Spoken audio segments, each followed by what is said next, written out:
ఓం నమో వెంకటేశాయ. అవిజ్ఞాత నామ రూప అవిజ్ఞాత స్వచేష్టిత గోవింద గోవింద. పురాకృతేన పురుషుద్ధ కర్మణ పురే చరాద్ధే పురుసంగవర్జితః పురారివాక్యేన పురైవ బోధితః పురస్త్వమాయాః పురుహూత సోదరః అని భూతభౌతిక ప్రపంచ నిర్మాత అఘటిత ఘటనాపటు మాయాధిష్ఠాత అయిన శ్రీనివాస పరమాత్ముని ప్రత్యక్షంగా దర్శనమివ్వవలసిందిగా ప్రార్థించుకుంటూ శ్రీశుకుల వారు ఉపదేశం చేసిన శ్రీమద్భాగవతం యొక్క అధ్యయన కార్యక్రమాన్ని ప్రారంభించుకుందాము. యథాప్రకారం ఆచార్యుల వారితో కలిసి ప్రార్థనా శ్లోకాలను చదువుకుని మంగళాచరణం చేసుకుందాం. ఓం నమో వెంకటేశాయ. శ్రీ గురు ప్రార్థనా. గురుర్బ్రహ్మా గురుర్విష్ణు గురుర్దేవో మహేశ్వరః గురుః సాక్షాత్ పరం బ్రహ్మ తస్మై శ్రీ గురవే నమః. శ్రీనివాస ప్రార్థనా. సుమనోవర పూజ్యాయ సుమనోహృదివాసిని సుమనోభిః ప్రపూజ్యాయ శ్రీనివాసాయ తే నమః. అథ సంకల్పః.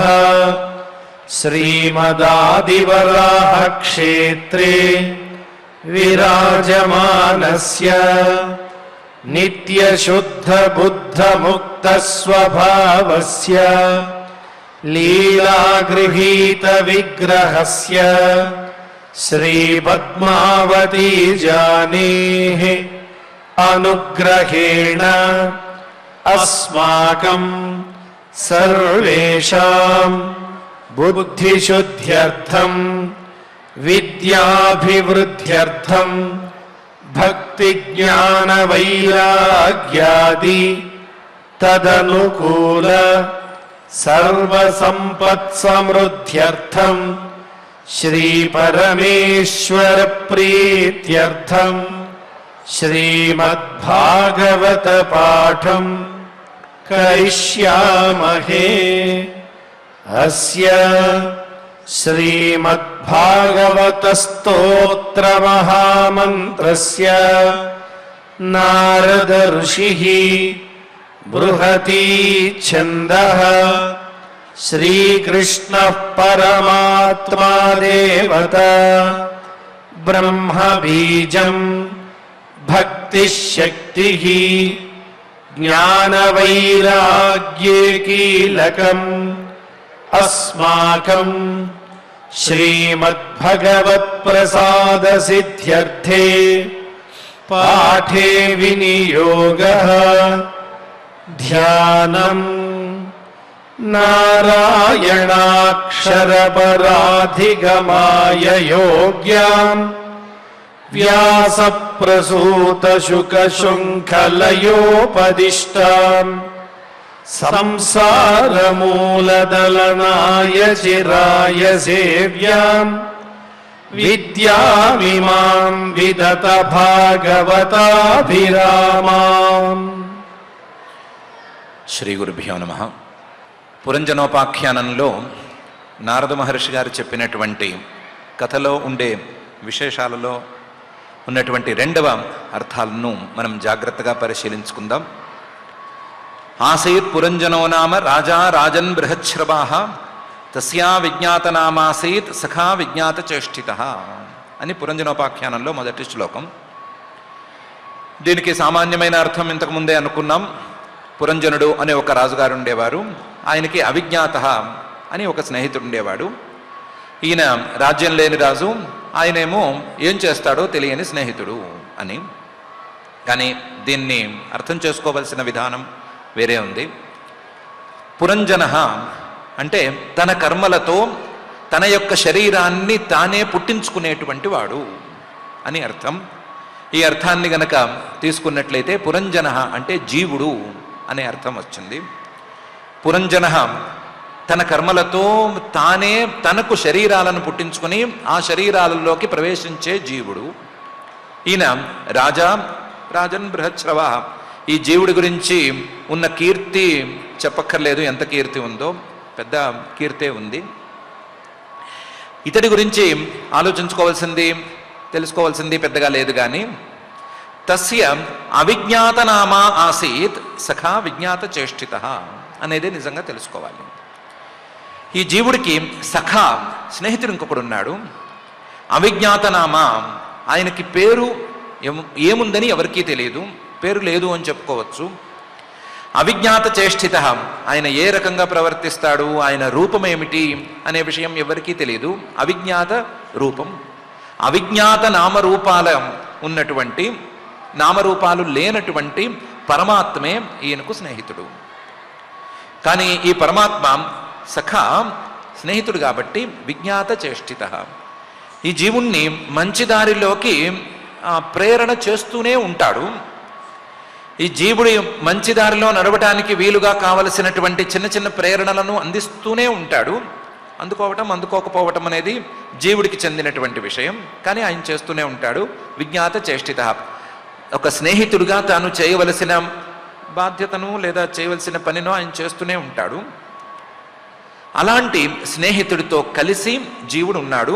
వీళ్ళిద్దరూ ద్వా సుపర్ణ సయుజ సఖాయ సమానం వృక్షం పరిషస్వజాతే అనే తీరులో ఎప్పుడూ కలిసే ఉంటారు అనేటువంటి అర్థాన్ని చెప్పటం కోసం ఈ శ్లోకాన్ని నారద మహర్షి గారు వాడుతున్నారు.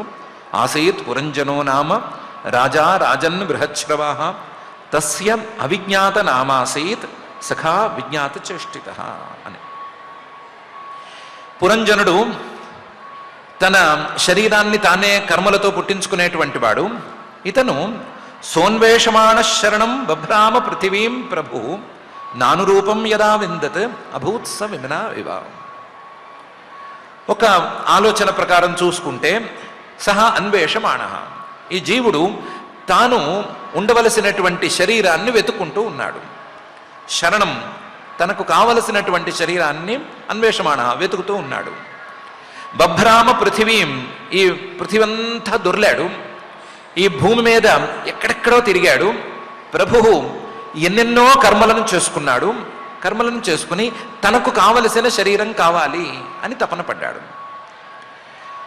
కానీ నానురూపం యదా విందత్, కర్మలు చేసిన ప్రతిసారి ఆ కర్మలకు ఫలితంగా ఒక శరీరాన్ని అందుకోవలసి వచ్చిన ప్రతిసారి తాను అనుకున్నట్లుగా మంచి శరీరాన్ని పొందలేదు.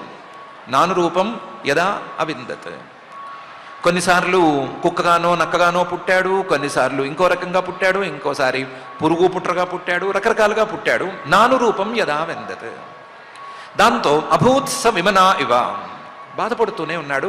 ఆయా శరీరాల్లోకి ప్రవేశించడం కూడా పెద్దగా ఇష్టం లేదు, కానీ తనకి ఇష్టం లేని ప్రవేశాల్లోకి ప్రవేశించవలసి వచ్చేసరికి బాధపడుతూ వచ్చాడు.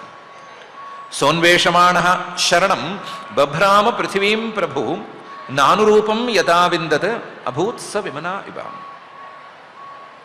ఎన్నెన్నో శరీరాలు తన ముందుకు వచ్చినాయి, ఏ శరీరాన్ని అతను ఒప్పుకోలేకపోయాడు. న సాధుమేనే తాస్సర్వా భూతలే యావతీ పురః కామాన్ కామయమానోసౌ తస్య తస్య ఉపపత్తయే. న సాధుమేనే తాస్సర్వా, తన ముందుకు ఎన్నెన్నో శరీరాలు వచ్చినాయి, కానీ వాటన్నిటినీ బాలేవు అనుకున్నాడు. ఈ భూతలే యావతీ పురః, ఈ భూమి మీద ఎన్నెన్నో శరీరాలు ఉన్నాయి కదా, ఆ శరీరాలలో ఏ శరీరం వచ్చినా సరే బాగాలేదు అని అనుకున్నాడు. ఎందుకంటే ఇతను కొన్ని కోరికలను తీర్చుకోవటం కోసం ఎదురు చూస్తున్నాడు. తనకున్న అన్ని కోరికలను తీర్చుకోవటానికి ఈ శరీరాలలో ఏ శరీరము పనికి రావటం లేదు. కామాన్ కామయమానోసౌ, ఆ కామయమాన ఎన్నెన్నో కోరికలు ఉన్నాయి. తస్య తస్య ఉపపత్తయే, ఆ కోరికలను తీర్చుకోవటానికి వీలుగా ఏ శరీరము లేదు అని అనుకున్నాడు. దీన్ని ఐతరేయోపనిషత్తు వాక్యమైతే కొంచెం అందంగా కూడా చెప్పింది. తాభ్యో గామానయత్ తాభ్య అశ్వమానయత్. ఒక జీవుడి ముందు గో శరీరం పెట్టి, ఆవు శరీరం పెట్టి ఈ శరీరంలోకి ప్రవేశించు అంటే ఏమంటాడు? ఈ ఆవు శరీరం చాలా పవిత్రమైనదే, గొప్పదే, కానీ ఈ ఆవు శరీరం నాకు చాలదు అని అంటాడు. నేను చేద్దామనుకున్న పనులకి, నేను అనుభవిద్దామనుకుంటున్నటువంటి భోగాలకి ఈ ఆవు శరీరం చాలదు. గడ్డి తప్ప ఏమీ తినలేని శరీరం, పాల కోసం తప్ప మనుషులు అసలు చూడనటువంటి శరీరం అది వద్దనే అనుకుంటాడు. తాభ్యం అశ్వమానయత్, జీవుడి ముందు గనక గుర్రం తాలూకు శరీరం పెట్టి చాలా వేగంగా పరుగులు పెడుతుంది కాబట్టి దీన్ని తీసుకో అంటే ఏమంటాడు అంటే నాకు ఇద్దు అంటాడు. ఎందుకు వద్ద నవైనోయమలం, ఇది నాకు సరిపోదు, ఇది వేగంగా పరిగెత్తుతుంది కానీ వేగంగా పరిగెత్తడానికి వాడుకోబడుతుంది కూడాను, ఇది కేవలం వాడకానికి పనికొస్తుందే కానీ భోగానికి ఏం పనికిరాదు, కాబట్టి ఈ శరీరం వద్దు అని అంటాడు. ఏ శరీరానికి ఆ శరీరంలో విశేషాలు ఉంటే ఉండవచ్చు కాక ఆ విశేషాలు పరిమితంగా ఉన్నాయి. ఒకటి, ఆ విశేషాలేవి భోగానికి పనికి రావటం లేదు. ఇంకొకటి, కాబట్టి ఏ శరీరము వద్దు అనే జీవుడు అంటాడు అని ఐత్రేయోపనిషత్తు చెప్పింది. దాన్నే మహర్షి గారు కొంచెం అందంగా నసాధుమేనేతా సర్వాః భూతలే యావతీ పురః కామాన్ కామయమానోసౌ తస్య తస్యోపపత్తయే అనే ఈ శ్లోకంలో చెప్తున్నారు. ఇలాంటి పురంజనుడు, శరీరాల కోసం వెతికేటువంటి పురంజనుడు స ఏకవదా హిమవతో దక్షిణేష్వథ సానుషు దదర్శ నవభిర్ద్వార్భి పురం లక్షిత లక్షణం. ఇతను ఒక శరీరం చూశాడు. ఏకదా ఒకప్పుడు, ఎప్పటికో ఒక శరీరాన్ని చూశాడు. ఎక్కడ ఈ శరీరం? హిమవత దక్షిణేషు సానుషు, హిమాలయానికి దక్షిణ ప్రాంతంలో కర్మభూమిగా ఉండేటువంటి ఈ భారతవర్షంలో ఒక శరీరాన్ని చూశాడు. దదర్శ, ఈ శరీరానికి నవభిర్ద్వార్భి 9 చిల్లులున్నాయి, 2 కళ్ళు, 2 చెవులు, 2 ముక్కులు, 6, నోరు 7, కింద ఉన్నటువంటి మూత్ర మల ద్వారాలు 2 కలిపితే మొత్తం 9 చిల్లులతో కూడినటువంటి ఈ శరీరాన్ని చూశాడు. 9 చిల్లులున్నాయే గాని పురం లక్షిత లక్షణం, శరీరానికి ఉండవలసినటువంటి అన్ని లక్షణాలు ఉన్నాయి.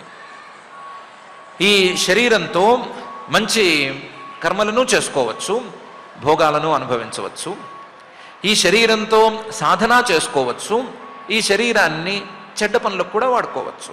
అలా ఉంది ఈ శరీరం. పురం లక్షిత లక్షణం, ఈ శరీరానికి మిగతా ప్రాణుల శరీరానికి ఉండేటువంటి డ్రాబ్యాక్స్ ఏమీ లేవు. మిగతా ప్రాణుల శరీరాలలో అన్నీ ఏవో గొప్పగా అనిపిస్తాయి కానీ అన్నిటికీ ఏవో డ్రాబ్యాక్స్ ఉన్నాయి.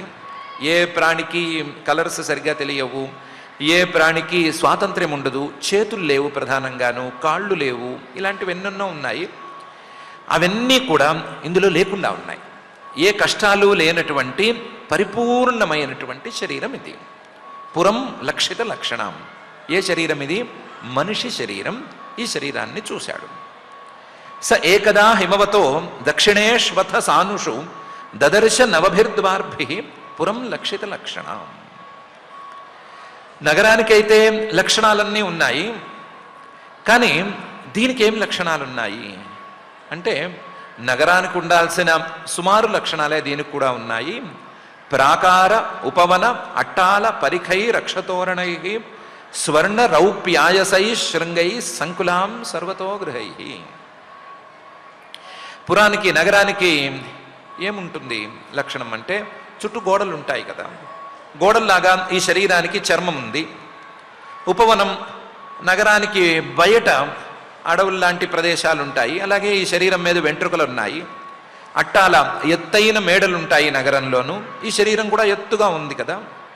పరిఖై, ఈ నగరం చుట్టూ అగడతల్ లాంటివి ఉంటాయి, ఈ శరీరం చుట్టూ కూడా ఏవో అలాంటివి ఉంటాయని అనుకోవచ్చు. అక్ష, గవాక్షాలు, కిటికీలు లాంటివి ఉంటాయి నగరాలకి, ఈ శరీరానికి కూడా కిటికీలు లాంటి చిల్లులున్నాయి, ప్రధానంగా కంటి కిటికీలు ఉండనే ఉన్నాయి. తోరణై, నగరంలో తోరణాలు అక్కడక్కడక్కడ తోరణాలు కట్టినట్లుంటే ఈ శరీరంలో కూడా కనుబొమ్మలు అనేటువంటి 2 తోరణాలు ఉండనే ఉన్నాయి. నగరంలో రకరకాల ఇళ్ళు ఉన్నట్లుగా ఈ శరీరంలో రకరకాల స్వభావాలు ఉన్నాయి. నగరంలో స్వర్ణ రౌప్యాయసై శృంగై సర్వతో గృహై సంకులాం అనే పరిస్థితి ఉన్నట్లుగా బంగారు మేడలు లేదా వెండి మేడలు, అలాగే ఇనుముతో చేసిన శిఖరాలున్న మేడలు ఉన్నట్లుగా ఈ శరీరంలో కూడా బంగారం లాంటి సత్వగుణానికి సంబంధించిన స్వభావాలు కొన్ని ఉన్నాయి, వెండి లాంటి రజోగుణానికి సంబంధించిన స్వభావాలు కొన్ని ఉన్నాయి, ఇనుము లాంటి తమో గుణానికి సంబంధించిన స్వభావాలు కొన్ని ఉన్నాయి. 3 రకాల స్వభావాలతోనూ ఈ శరీరం నిండి ఉంది.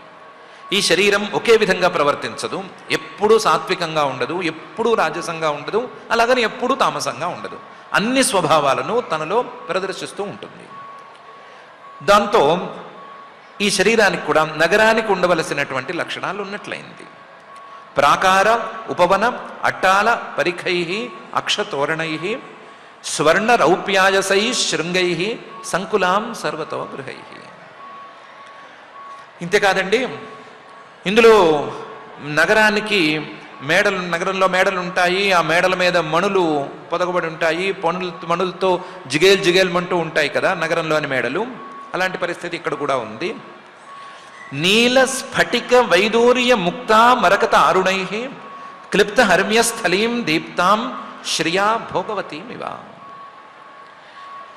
ఈ నగరంలో ఎన్నెన్నో మణులు ఉన్నట్లుగానే, ఎన్నెన్నో రంగుల మణులు ఉన్నట్లుగానే ఈ శరీరంలో ఎన్నెన్నో రంగుల నాడులున్నాయి, ఎన్నెన్నో రంగులకు ప్రతీకగా ఉండేటువంటి నాడులు ఉన్నాయి. నీల స్ఫటిక వైదూర్య ముక్త మరకత అరుణై, రకరకాల రంగుల్లో నాడులున్నాయి.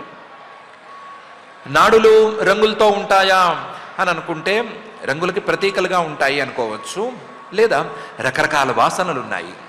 నల్లగా ఉండే సంస్కారాలు కొన్ని ఉన్నాయి, తమో గుణానికి సంబంధించినవి. స్ఫటికంలాగా స్వచ్ఛంగా ఉండేటువంటి సంస్కారాలు కొన్ని, వైదూర్యంలాగా విచిత్రంగా ఉండే సంస్కారాలు కొన్ని, ముక్త అంటే స్వచ్ఛత లేదు కానీ తెల్లగా ఉండే స్వచ్ఛంగా లేని సాత్వికమైన సంస్కారాలు కొన్ని ఉన్నాయి. మరకత ఆకుపచ్చగా ఉండేటువంటి సంస్కారాలు, వేరే రకంగా ఉండే సంస్కారాలు. అరుణై రజోగుణానికి సంబంధించిన సంస్కారాలు. ఇలా 3 గుణాల తాలూకు సంస్కారాలన్నీ శరీరంలో నిండి ఉన్నాయి. దీనికి తోడు ఈ నగరంలో, ఈ శరీరంలో క్లిప్త హర్మ్యస్థలీం, ఒక హర్మ్యస్థలీం టెరాస్ లాంటి ప్రదేశం ఉంది. హృదయం అని దానికి పేరు. ఆ హృదయంలోనే ఈ నాడులన్నీ కలుస్తున్నాయి. రకరకాల రంగులకు ప్రతీకలుగా ఉండే నాడులు కలుస్తున్నాయి. రకరకాల వాసనలన్నీ కూడా ఈ హృదయంలోనే ఉన్నాయి. ఈ వాసనలతో, ఈ నాడులతో దీప్తాం, చాలా అందంగా ఉంది లేదా వెలుగులీనుతూ ఉంది ఇది. శ్రియా భోగవతీమివ, భోగవతీ నగరం, పాముల రాజధాని అయినటువంటి భోగవతీ నగరం ఎలా వెలుగులీనుతో ఉందో అలా ఈ హృదయం కూడా ఉంది. ఎందుకంటే ఈ హృదయం అనేది భోగవతి, భోగస్థానమై ఉంది. భోగం అనేది మనస్సుతోనో బుద్ధితోనో రావాలి అంటే ఆ మనస్సుకి బుద్ధికి ప్రధాన స్థానం హృదయమే. కాబట్టి ఈ హృదయమే భోగవతీ నగరంగా, భోగానికి ప్రధాన స్థానంగా ఉంది. ఇలాంటి హృదయంతో ఈ నగరం కూడి ఉంది. నీల స్ఫటిక వైదూర్య ముక్తా మరకతారుణై క్లిప్త హర్మ్యస్థలీం దీప్తాం శ్రియా భోగవతీమివ. ఇంతేకాదు, సభా చత్వర రథ్యాభి ఆక్రీడాయతనాపణై చైత్య ధ్వజ పతాకాభి యుక్తాం విద్రుమ వేదిభి.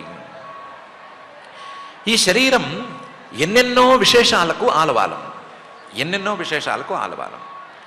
నగరంలో ఎన్నెన్నో స్థానాలు ఉన్నట్లుగా ఈ శరీరంలో ఎన్నెన్నో అవకాశాలు ఉన్నాయి. నగరంలో సభలు చేసుకోవటానికి, నలుగురు కూడి మాట్లాడుకోవటానికి, మంచి విషయాలు చర్చించుకోవటానికి సభాస్థానాలు ఉన్నట్లుగానే ఈ శరీరంలో కూడా మంచి ఆలోచనలు చేసుకోవటానికి, అన్నిటినీ కట్టిపెట్టేసి స్థిరంగా మనస్సును బుద్ధిని ఒకచోట ఉంచుకోవటానికి హృదయం అనే సభాస్థానం ఉండనే ఉంది. ఈ నగరంలో రకరకాల జంక్షన్స్, చతుష్పథాలు ఉన్నట్లుగా ఈ శరీరంలో కూడా చత్వరం, 4 మార్గాల కూడళ్ళు చాలానే ఉన్నాయి. ఉదాహరణ తీసుకుంటే కంఠం ఉంది. ఈ కంఠం అనేది ఎన్నెన్నో నాడుల కూడలి. మన నాసిక నుంచి వెళ్ళేటువంటి ప్రాణవాయువు తాలూకు నాడికి అదే కూడలి. అలాగే చెవుల దగ్గర నుంచి వచ్చేటువంటి నాడులకి ఇదే కూడలి. అలాగే ఆహార నాళిక కూడా ఇదే కూడలి. ఇలా కూడలి లాంటి ప్రదేశాలు ఈ శరీరంలో ఎన్నెన్నో ఉన్నాయి. కంఠం అనేదేమో ప్రసిద్ధంగా కనిపిస్తోంది, అప్రసిద్ధంగా ఎన్నో కూడళ్ళు ఉన్నాయి. రథ్యాం ఎన్నెన్నో నాడీ మార్గాలు ఉన్నాయి. ఆ నాడీ మార్గాల ద్వారా సంచరించి ఏవేవో చేయొచ్చు, ఎన్నెన్నో సిద్ధుల్ని సాధించవచ్చు, చివరి సిద్ధిని కూడా సాధించవచ్చు. అలాంటి అవకాశం ఈ శరీరంలో ఉంది. ఆక్రీడాయతనం ఉత్తినే కాలక్షేపానికి ఆటలాడుకోవటానికి ప్రదేశాలు నగరాల్లో ఉన్నట్లుగానే ఉత్తినే కదిల్చడానికి వీలుగా ఈ ఇంద్రియ గోళకాలు అనేవి ఉండనే ఉన్నాయి. కళ్ళు ఉన్నాయి, ఉత్తినే కదులుస్తూ ఉండొచ్చు, ఇటు అటు దిక్కులు చూస్తూనే ఉండొచ్చు. ఇలాంటి చెవులున్నాయి, ఉత్తినే ఏది వినిపెడితే ఇక్కడ వినిపిస్తోందా అని వెతుకుతూ ఇటు అటు కదులుతూనే ఉండొచ్చు. అలాంటి ప్రదేశాలు కూడా ఉన్నాయి. ఆపణై వ్యాపారం జరిగేటువంటి ప్రదేశం, బిజినెస్ జరిగే ప్రదేశం నగరంలో ఉన్నట్లుగానే ఈ శరీరంలో కూడా మనసు ఉండేటువంటి ప్రదేశం, బిజినెస్ చేసేది మనసే కాబట్టి మనసు ఉండే ప్రదేశం, హృదయం లాంటి ప్రదేశం ఉండనే ఉంది. చైత్యం అంటే చిత్తానికి ఒక మధ్యస్థానం అనేది ఈ శరీరంలో ఉంది. ఇలా మంచి పనులు చేయటానికి, కాలక్షేపం చేయటానికి, వ్యాపారాలు చేయటానికి కూడా నగరంలో అవకాశాలు ఉన్నట్లుగా ఈ శరీరంలో కూడా అవకాశాలు ఉన్నాయి. వీటన్నిటికీ తోడు ధ్వజ పతాకాభి యుక్తాం. నగరంలో అందంగా ఉండటానికి జెండాలు ఎగరేస్తారు, పతాకలు లాంటివి ఎగరేస్తారు. అవి గాలికి రెపరెపలాడుతూ ఉంటాయి, చూడ్డానికి అందంగా ఉంటాయి అని నగరంలో ఎగరేస్తారు. కానీ జాగ్రత్తగా చూస్తే ఆ ధ్వజాలు కానీ ఆ పతాకాలు కానీ స్వతంత్రంగా ఉండవు, ఒక నియతమైనటువంటి మార్గంలోకే వెళుతూ ఉండవు. గాలి ఎటు వీస్తే అటు ఎగురుతూ ఉంటాయి. రెపరెపలాడుతాయని చూడకూడదు, గాలి ఎటు వీస్తే అటు వేగుతాయి. గాలి ఎటు వీస్తే అటు ఊగుతాయి, కానీ మనం ఈ దిక్కుకి ఊగాలి, ఈ దిక్కుకి మనం తిరిగితే అందం అని ఆ ధ్వజాలు పతాకాలు అనుకోవు. అలాగే ఈ శరీరంలో ఉండేటువంటి జీవుడు ఇలాంటి వాళ్ళు, మనసు కానీ బుద్ధి కానీ ఇవన్నీ కూడా భగవంతుణ్ణి తెలుసుకుని మనం ఉండవలసిన తీరులో ఉండాలి అని అనుకోవటం లేదు. జనరల్గా ఏ జీవుడు అనుకోవటం లేదు. అనుకోక గాలి అనేటువంటి విషయవాసన ఎటు వీస్తే అటు ఊగుతున్నారు, ఎటు వీస్తే గాలి వీస్తే అటు ఊగి దాని ద్వారా ఎక్కడ లేని కష్టాలు పడుతూ ఉన్నారు. ఆ కష్టాలు పడటానికి, పరమాత్మను తెలుసుకోగలిగిన అవకాశం ఉన్నా తెలుసుకోకుండా ఉండటానికి కూడా ఇదే శరీరం అవకాశం కల్పిస్తోంది. ధ్వజ పతాకాభి యుక్తాం. చేయగలిగితే ఈ శరీరంతో, మానవ శరీరంతో ఎన్నెన్నో అద్భుతాలు చేయొచ్చు. అందులో యోగ సాధన చేసి, యోగ సాధనలో ప్రధానంగా ఉండే చక్రాలను గుర్తించి ఆ చక్రాలని, భావనామయమైనటువంటి ఆ చక్రాలను కనిపెట్టచ్చు, లేకపోతే వాటి దగ్గరికి ప్రాణవాయువుని తీసుకెళ్ళచ్చు, మనస్సును నిలబెట్టచ్చు, ధారణ చేయొచ్చు. వాటికి కావలసిన అవకాశాలైతే ఈ శరీరంలో బలంగా ఉన్నాయి. విద్రుమ వేదిభి. ఆయా చక్రాల స్థానాలు, చక్రాలకి మధ్య ఉండేటువంటి స్థానాలు, చక్రాలు ఇవన్నీ ఉన్నాయి. వాడుకున్న వారికి వాడుకున్నంత మహాదేవ. వీటితో ఎన్నెన్నో యోగాభ్యాసాలు చేసుకోవచ్చు, సాధించుకోవచ్చు, సిద్ధులు తెచ్చుకోవచ్చు. అలా సిద్ధులు తెచ్చుకునేందుకు అవకాశాలను కల్పించేటట్లుగా ఈ శరీరం ఉంది. సభా చత్వర రథ్యాభి ఆక్రీడాయతనాపణై చైత్య ధ్వజ పతాకాభి యుక్తాం విద్రుమ వేదిభి అని నారద మహర్షి గారు చెప్తున్నారు. పురంజనుడు చూసినటువంటి ఆ నగరాన్ని వర్ణించేటువంటి మిషతో. అయితే ఈ నగరం, ఈ శరీరం జీవుడు ప్రవేశించేంత వరకు శరీరం కిందకి లెక్కకి రాదు, లేదా దీని తాలూకు ప్రయోజనం అనేది పరిపూర్ణం కాదు. ఈ జీవుడేమో తనంతట తాను ఒంటరిగా ఈ శరీరంలోకి ప్రవేశించలేడు, ప్రవేశించడానికి అతనికి యోగ్యత లేదు. అతను బుద్ధిని తనతో కలుపుకుంటేనే ఈ శరీరంలోకి ప్రవేశించగలడు.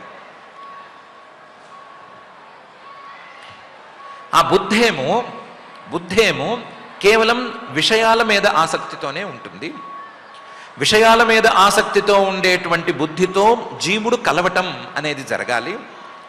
కలవటం అనేది జరిగితే జీవుడు బుద్ధి ఈ రెండు కలిస్తే, వీళ్ళిద్దరూ కలిసి ఈ శరీరంలోకి ప్రవేశించాలి. ప్రవేశిస్తేనే జీవుడికి దేహ సంబంధం వచ్చింది, దేహానికేమో ప్రాణం అనేది ఏర్పడింది, లేదా దేహం అనేది జీవదేహం అనేది అయింది. ఇందులో ఈ బుద్ధి వాస్తవానికి తనంతట తాను ఎక్కడో తిరుగుతోంది అనుకోవచ్చు. ఈ బుద్ధి ఏమి వచ్చి నువ్వు నాతో కలువు అని జీవుణ్ణేమీ కోరలేదు. జీవుడే తనంతట తాను బుద్ధితో కలవటానికి సిద్ధంగా ఉన్నాడు. అలాగని ఈ పురంజనుడి పక్కన ఉండేటువంటి అవిజ్ఞాత సఖా ఉన్నాడు కదా, ఆయన కూడా ఏమీ బుద్ధితో నువ్వు కలిస్తే మంచిదే అని సలహా ఇవ్వలేదు. ఆయన నోటితో ఏం చెప్పలేదు, కానీ విజ్ఞాత చేష్టిత తాను ఆ బుద్ధితో కలవకుండా, తాను బుద్ధితో సంపర్కం పెట్టుకోకుండా సుఖంగా ఉన్నట్లు చూపించాడు. చూపించినా సరే జీవుడు దాన్ని అర్థం చేసుకోలేకపోయాడు. అర్థం చేసుకోలేక బుద్ధితో కలవటానికి సంసిద్ధపడ్డాడు. బుద్ధితో కలవటానికి సిద్ధపడేసరికి ఆ బుద్ధితో కలిసేటువంటి ఒక సందర్భం రానే వచ్చింది. బుద్ధి అనేది అనుకున్నట్లుగా విషయనిష్ట, విషయ ప్రధానంగా ఉండేటువంటి బుద్ధి. ఆ బుద్ధి విషయాల మీద తిరుగుతూ ఉంటే ఈ జీవుడు వెళ్ళి ఆ బుద్ధిని అంటుకున్నాడు అని పై 3 శ్లోకాల్లో సూచనప్రాయంగా చెప్తున్నారు. పుర్యాస్తు బాహ్యోపవనే దివ్యద్రుమ లతాకులే నదద్విహంగాలికుల కోలాహల జలాశయే హిమ నిర్ఝర విపృష్మత్ కుసుమాకరవాయున చలత్ ప్రవాల విటప నలినీ తట సంపది అనే 2 శ్లోకాల్లోనూ తర్వాత శ్లోకంలోనూ. పుర్యాస్తు బహిః, నగరం అంటే శరీరం అనుకుంటే శరీరం కంటే బయట ఉన్నవేవి విషయాలు. ఆ విషయాలతో బుద్ధి తిరుగుతూ ఉంది. విషయాల మీద ఆసక్తితో విషయాల్లోనే బుద్ధి సంచరిస్తూ ఉంది. సంచరిస్తున్నటువంటి బుద్ధిని పురంజనుడు చూశాడు. అంతే, వర్ణన అనేది ఆ విషయాల్ని కథాపరంగా చూసినప్పుడు అందంగా వర్ణించాలి కాబట్టి వర్ణించారు. నగరం కంటే శరీరం కంటే బయట ఉండేటువంటి బాహ్యమైన విషయాలు, ఆ విషయాల మీద ఉండేటువంటి బుద్ధి, ఆ బుద్ధిని జీవుడు చూడటం, జీవుడు ఆ బుద్ధితో సంపర్కానికి సిద్ధమవ్వటం అనేటువంటి అంశం. అయితే జీవుడు బుద్ధితో కలిశాడు, బుద్ధితో కలిసి శరీరంలోకి వచ్చాడు, శరీరంలోకి వచ్చిన తర్వాత అష్టకష్టాలు పడ్డాడు అంటే దాని బాధ్యత బుద్ధి మీద ఎంతవరకు ఉంది అంటే బుద్ధి మీద పూర్తిగా ఉంది అని చెప్పడానికి ఏం వీల్లేదు. నానారణ్య మృగవ్రాతై రనాబాధే మునివ్రతై ఆహూతం మన్యతే పాంథో యత్ర కోకిల కూజితై. ఈ బుద్ధి అనేది పాపం విషయాల మీదకు ఎందుకు వెళ్ళింది? ఫస్ట్ ఆఫ్ ఆల్ విషయాల మీదకి ఎందుకు మళ్ళింది అంటే విషయాలు బుద్ధిని రమ్మని పిలుస్తున్నాయి. ఎలాగైతే అక్కడ కథాభాగంలో అక్కడ ఉన్న కోకిలలు బాటసారులని రమ్మని పిలుస్తున్నాయో అలాగే విషయాలు కూడా నా మీదకు నువ్వు రా, నా మీదకు నువ్వు రా అని బుద్ధిని పిలుస్తున్నాయి. పిలుస్తున్నటువంటి విషయాల మీదకు బుద్ధి ప్రసరించింది. ప్రసరిస్తే బుద్ధి విషయాల మీదకు ప్రసరించినంత మాత్రాన పెద్ద హడావిడేమీ లేదు, అంత బాధ ఏమీ లేదు. ఎందుకంటే నానారణ్య మృగవ్రాతై రనాబాధే మునివ్రతై. ఆ విషయాలు జడాలు, బుద్ధి కూడా జడమే. జడమైనటువంటి విషయాలతో జడమైనటువంటి బుద్ధికి సంపర్కం ఏర్పడినందువల్ల పెద్ద ప్రమాదం అంటూ ఏమీ లేదు. కాబట్టి బుద్ధిది ఈ విషయంలో బాధ్యత అని చెప్పుకోవటానికి ఏమీ లేదు.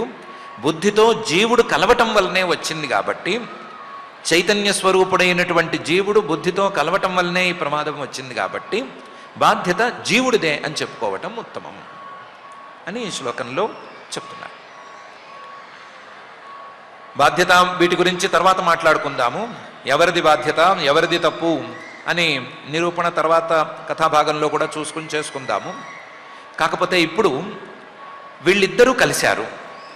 బుద్ధిని జీవుడు చూశాడు అంటే సమాగమం అనేది ప్రారంభమైంది. ఈ సమాగమం ఎందుకయింది? ఎందుకు వీళ్ళిద్దరూ కలిశారు? ఎందుకు ఈ జీవుడు బుద్ధితో కలిశాడు అనేటువంటి నియమం ఎందుకు కలిగింది? ఒకప్పుడు ఇతను వెళ్ళేసరికి బుద్ధి అక్కడికి వచ్చి వెళ్ళిపోయి ఉండొచ్చు, లేదా బుద్ధి వచ్చేసరికి ఇతను అక్కడికి వెళ్లకుండా ఉండి ఉండొచ్చు కదా.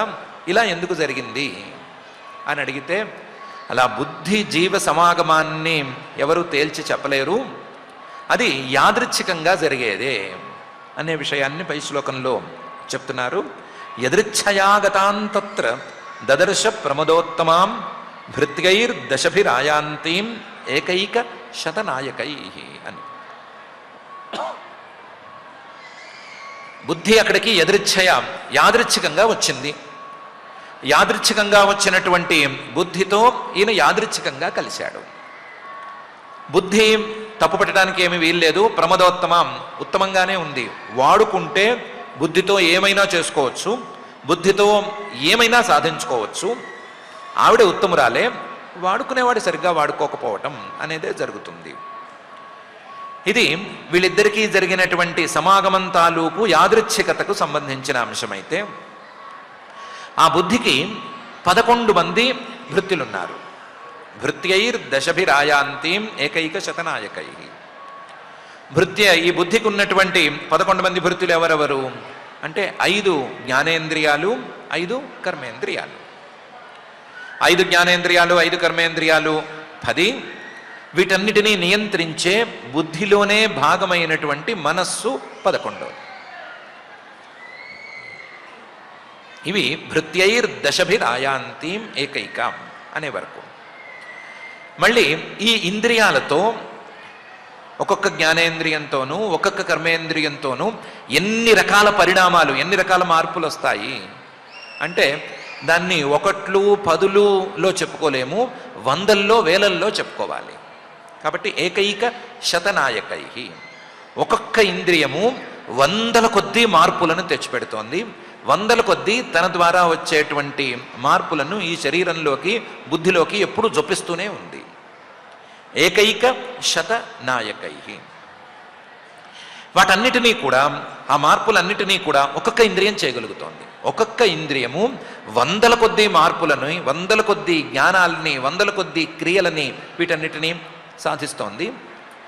మనస్సు గురించి చెప్పనక్కర్లేదు, ఇన్ని 100ల మందిని మనస్సు సాధించగలదు. తనకు తాను 100ల కొద్దీ కొత్త క్రియలను అది కూడా చేయగలదు. క్రియలను చేయగలదు, అలాగని జ్ఞానాలని చేయగలదు, రకరకాలుగా చేయగలదు. ఇలాంటి వాటితో ఈ బుద్ధి కలిసి ఉంది. భృత్యై దశభిః ఆయాంతీం ఏకైక శతనాయకై. బుద్ధి ఒక్కతే వచ్చినా పర్వాలేదు అనే పరిస్థితి ఉండేదేమో, కానీ ఈ బుద్ధికి 10 మంది భృత్యులు తోడయ్యారు. ఈ 10 మందికి ఒక నాయకుడు తయారయ్యాడు. వీళ్ళందరూ కలిసి 100ల కొద్దీ భృత్యుల్ని, 100ల కొద్దీ పరివారాన్ని తయారు చేసేశారు. తయారు చేసేసరికి తడిసి మోపెడైపోయింది. అయితే ఈ బుద్ధి అనేదానికి ఇంకొక విశేషం కూడా ఉంది. పంచశీర్షాహినా గుప్తాం ప్రతీహారేణ సర్వతః అన్వేషమాణాం ఋషభం అప్రౌఢాం కామరూపిణి. ఈ బుద్ధి నిలవాలి అంటే, ఈ బుద్ధి ఒకచోట ఉండాలి అంటే, బుద్ధి అనేటువంటి ఒక ప్రధాన పదార్థం, జీవుడికి ఉపకరించేటువంటి పదార్థం ఒకచోట ఒక శరీరంలో ఉండాలి అంటే దానికి పంచశీర్షాహిన గుప్తాం, 5 పడగల పాము రక్షణగా ఉండాలి. 5 పడగల పాము అంటే పాము ఏం చేస్తుంది? పడగెత్తి బుస్సు బుస్సుమని బుసలు కొడుతూ ఉంటుంది. అలా పాములాగా మన శరీరంలో బుసలు కొట్టేటువంటి ప్రాణం ఇక్కడ పాము. దానికి 5 రకాల వ్యాపారాలు ఉంటాయి కాబట్టి, 5 రకాల మార్పులు అందులో ఉంటాయి కాబట్టి, ప్రాణ, అపాన, వ్యాన, ఉదాన, సమానాలు అనే 5 పడగలతో, 5 రకాల వృత్తులతో, 5 రకాల పరిణామాలతో ప్రాణం అనేటువంటి వాయువు బుసలు కొట్టేటువంటి పాము ఈ శరీరంలో ఉంది. ఈ శరీరంలో ఆ ప్రాణం అనేది ఉంటేనే బుద్ధి నిలుస్తుంది.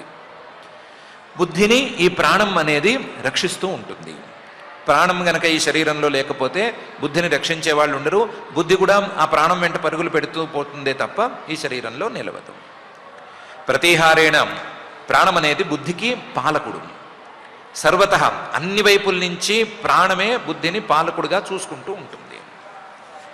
అయితే ప్రాణం అనేటువంటిది పాలకుడుగా ఉన్నా, తన రక్షణ బాధ్యతల్ని ఆ ప్రాణం చూసుకుంటున్నా సరే, బుద్ధి ప్రాణాన్ని ఎప్పుడూ పెళ్లి చేసుకోదు. అంటే బుద్ధి ప్రాణంతో కలవదు, బుద్ధి ప్రాణం కోసం పనిచేయదు. బుద్ధి తాను చేసేటువంటి పనికి, తాను తెచ్చేటువంటి భోగానికి భోక్త ఎవరు అని వెతుక్కుంటూనే ఉంటుంది. అన్వేషమాణాం ఋషభం. ఈ శరీరంలో శ్రేష్ఠుడిగా ఉండి, అందరికంటే శ్రేష్ఠుడిగా ఉండి, ఈ శరీరంలో జరిగేటువంటి ప్రతి భోగాన్ని అనుభవించటానికి ఎవరు సిద్ధంగా ఉన్నారు, ఎవరు ఆ చేతనుడు అని వెతుకుతూ ఉంటుంది. అన్వేషమాణం ఋషభం. బుద్ధి వాస్తవానికి మెచ్యూర్డ్ కాదు, అప్రౌఢం, ఇమ్మెచ్యూర్డ్. కానీ కామరూపిణి, ఇది రకరకాలుగా తన రూపాలను మార్చుకుంటూ పోతుంది. తనలో ఏ వాసన, ఏ సంస్కారం ఎప్పుడు ఎలా పనిచేస్తే అలా తన రూపాన్ని మార్చుకుంటుంది. ఒకప్పుడు ఈ బుద్ధి మంచి ఆలోచనలు చేస్తుంది, ఒకప్పుడు పరిగెత్తు పరిగెత్తు పరిగెత్తు అని ప్రోత్సహిస్తుంది, మరొకప్పుడు వద్దులే బద్ధకంగా పడుకుందాము అని కూడా చెప్తుంది. ఒకప్పుడు మంచి పని చేయి, ధర్మాచరణ చేయి అని ప్రోత్సహిస్తుంది, ఒకప్పుడు ధర్మాచరణ ఇవన్నీ ఎందుకు గోల, హాయిగా నీ స్వార్థం ఏదో నువ్వు చూసుకో అని చెప్తుంది, మరొకప్పుడు ఎదుటివాడిని ఏదో విధంగా వెన్నుపోటైనా పొడువు అని కూడా చెప్తుంది. అది తాను తెచ్చుకున్న సంస్కారాల ప్రకారం తాను మారిపోతూ తన పక్కన ఉండే జీవుణ్ణి కూడా మార్చడానికి సిద్ధంగా ఉండే తీరు. అన్వేషమాణం ఋషభం అప్రౌఢాం కామరూపిణి పంచశీర్షాహినా గుప్తాం ప్రతిహారేణ సర్వతః అన్వేషమాణం ఋషభం అప్రౌఢాం కామరూపిణి అనే శ్లోకంలో ఈ విశేషాన్ని మహర్షి గారు చెప్తున్నారు. అయితే ఈ బుద్ధి తాలూకు విశేషాలను చెప్పడం మొదలు పెడితే చెప్పడం ఆపలేము, అన్ని విశేషాలు ఉంటాయి. సునాసాం సుదతీం బాలాం సుకపోలాం వరాననాం సమ విన్యస్త కర్ణాభ్యాం బిభ్రతీం కుండలశ్రియం. ఈ శరీరంలో ముక్కుపుటాలున్నాయి. ముక్కుపుటాలలో ఘ్రాణేంద్రియం అనే వాసన చూసే ఇంద్రియం ఉంది. ఆ వాసన చూసే ఇంద్రియం ద్వారా వాసన లోపలికి రావాలి అంటే ఈ బుద్ధే కావాలి. ఈ బుద్ధి లేకుండా, బుద్ధి పనిచేయకుండా ఈ ముక్కుతోనూ పని కాదు, అందులో ఉండే ఘ్రాణేంద్రియంతోనూ పని కాదు, జీవుడు వాసనను పీల్చలేడు. అందువల్ల సునాసాం, మంచి నాసిక ఎవరిది అంటే బుద్ధిదే అని చెప్పుకోవచ్చు. ఈ శరీరంలో రసం అనేది లోపలికి రావాలి అంటే, ఆ రుచి అనేది తెలియాలి అంటే ముందు పళ్ళతో దాన్ని గట్టిగా కొరకాలి, దాన్ని నవలాలి. నవిలితేనే అది కాస్త పచ్చడయ్యి లోపల రసాన్ని పుట్టిస్తుంది. రసాన్ని పుట్టించినంత మాత్రాన ఆ రసాన్ని అక్కడ ఉన్న నాలుక మీద ఉండేటువంటి రసనేంద్రియం గ్రహించినంత మాత్రాన ఆ రసం లోపలికి ఏం వెళ్ళిపోదు. ఈ బుద్ధి ఇటు రసనేంద్రియాన్ని, దంతాల్ని, వీటన్నిటినీ ప్రేరేపించాలి. బుద్ధి ఉంటేనే అది జరుగుతుంది. కాబట్టి ఈ దంతాలన్నీ కూడా, దంతాలు, నాలుక, ఘ్రాణేంద్రియం ఇవన్నీ కూడా బుద్ధికే చెందుతాయి. సుదతి బాలాం, పాపం ఏమీ తెలియనట్లుగా అమాయకంగా ఉంటుంది ఇది.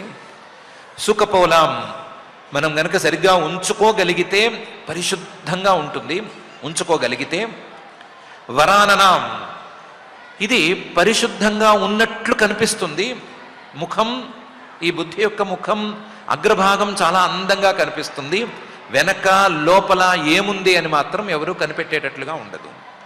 ఈ బుద్ధితో నిరంతరం కలిసి ఉండే జీవుడు కూడా కనిపెట్టలేడు, అలా ఉంటుంది వరాననాం.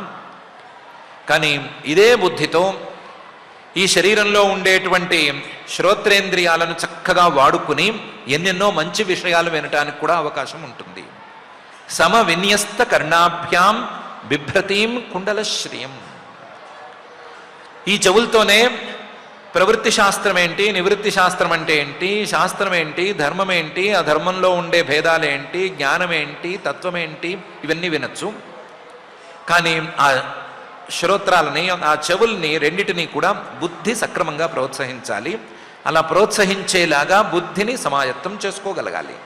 చేసుకుంటే అబో బిభ్రతీం కుండలశ్రియం, చెవులకే అందాన్ని తెస్తుంది.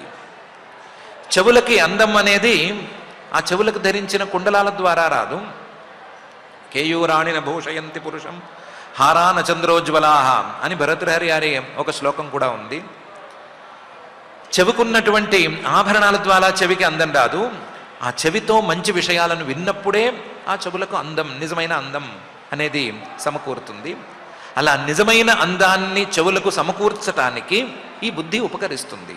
బుద్ధిని దానికి కూడా వాడుకోవచ్చు. సునాసాం సుదతీం బాలాం సుకపోలాం వరాననాం సమ విన్యస్త కర్ణాభ్యాం బిభ్రతీం కుండలశ్రియం. ఇంతేకాదు పిశంగనీవీం శుశ్రోణీం శ్యామాం కనకమేఖలాం పద్భ్యాం క్వణద్భ్యాం చలతీం నూపురైర్ దేవతామివ. ఈ బుద్ధిని ఒక అందమైన ఆడపిల్లలాగా ప్రదర్శించినప్పుడు ఆవిడ పట్టుపట్ట కట్టుకుంది, పీతవర్ణంలో ఉండే పట్టుపట్ట కట్టుకుంది. ఆవిడ నడుము బాగుంది, శ్యామాం కొంచెం నల్లవాగులో ఉంది, కనకమేఖలాం ఆవిడ బంగారు మొలతాడు కూడా కట్టుకునుంది, వడ్డాణం లాంటిది కట్టుకునుంది. ఆవిడ ఎప్పుడు కదులుతోంది, కదులుతూ ఉంటే ఆవిడ కాలికి ఉన్న అందెలు వాటికి ఉన్న గజ్జెలు అన్నీ గల్గల్మని అందంగా శబ్దం చేస్తున్నాయి. శబ్దం చేస్తుంటే ఆవిడ పాదాలతోనే మాట్లాడుతున్నట్లుంది అని చెప్పుకున్నాం కదా. ఈ బుద్ధి కూడా ఈ లక్షణాలన్నీ ఉన్నాయి. పిశంగనీవీం అంటే పీతవర్ణంలో కనిపిస్తోంది. అంటే పీతవర్ణం అనేది రజోగుణానికి ప్రతీక అనుకుంటే, రజోగుణం ద్వారా వచ్చేటువంటి కర్మలన్నిటినీ తనలో ఇమిడ్చుకుని ఉంది. పిశంగనీవి, నీవి అంటే ముడి అని, తనలో ముడి వేసుకుని లోపల దాచుకుని ఉంది. సుశ్రోణి, ఈవిడ రజోగుణం తాలూకు కర్మల మీద ఎంత ఆసక్తితో ఉంటుందో అంత మంచి విషయాలను వినటానికి కూడా ఆసక్తిని కనబరుస్తూ ఉంటుంది. సుశ్రోణి అంటే సాత్వికంగా కూడా వ్యవహరిస్తూ ఉంటుంది. అదే సమయంలో శ్యామాం నల్లగా ఉంటుంది. నల్లదనానికి ప్రతీకగా ఉండేటువంటి తమోగుణాన్ని తనలో దాచుకుని ఉంటుంది. నల్లవాగును కూడా చూపిస్తుంది. అలాగే తమోగుణం చేసేటువంటి సూర్యుడి లాంటి చైతన్యాన్ని, ఆత్మప్రకాశాన్ని ఆవరణ చేయటం, కప్పేయటం అనే పని కూడా చేస్తుంది శ్యామాం. మళ్ళీ ఈవిడే కనకమేఖలాం, బంగారంలాగా అప్పుడప్పుడు దగదగా మెరిసిపోతూ ఉంటుంది. అప్పుడప్పుడు జ్ఞానం తాలూకు ప్రకాశాలను చిమ్ముతూ ఉంటుంది. పద్భ్యాం క్వణద్భ్యాం చలతీం నూపురై, స్థిరంగా మాత్రం ఉండదు.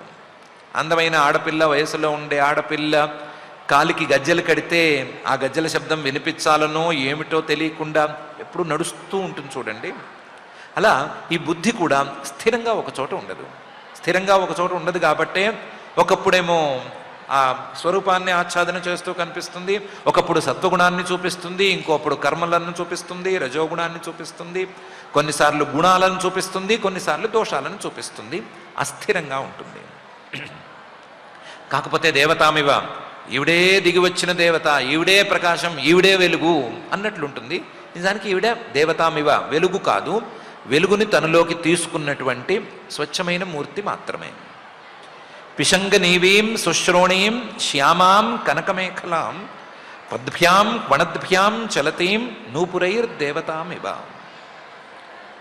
అలాగే అందమైన ఆడపిల్లని వర్ణించేటప్పుడు స్తనౌ వ్యంజిత కైశోరౌ సమవృత్తౌ నిరంతరౌ వస్త్రాంతేన నిగూహంతీం వ్రీడయా గజగామిని అని వర్ణించారు కదా.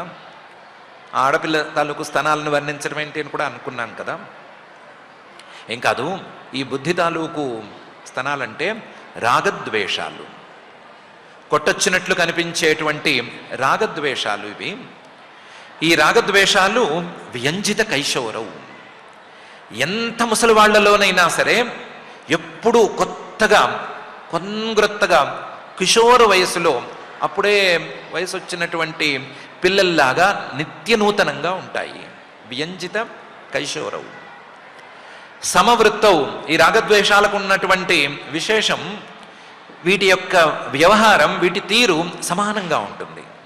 ఎలా సమానంగా ఉంటుంది అంటే, రాగము పురుషుణ్ణి వ్యామోహపరుస్తుంది, ద్వేషము కూడా పురుషుణ్ణి వ్యామోహపరుస్తుంది.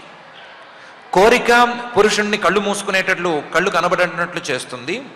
ద్వేషం కూడా కళ్ళను కనబడనివ్వకుండా చేస్తుంది. అలా సమవృత్తవు, వీటి యొక్క విధానం సమానంగా ఉంటుంది. ఈ రెండు కనిపిస్తాయి కానీ వాస్తవానికి నిరంతరవు, ఈ రెండిటికి భేదం అనేది లేదు, రెండు ఒకటే. గీతలో పరమాత్మ చెప్పాడు కదా, కామ ఏష క్రోధ ఏష రజోగుణ సముద్భవ మహాశనో మహాపాప్మ అని.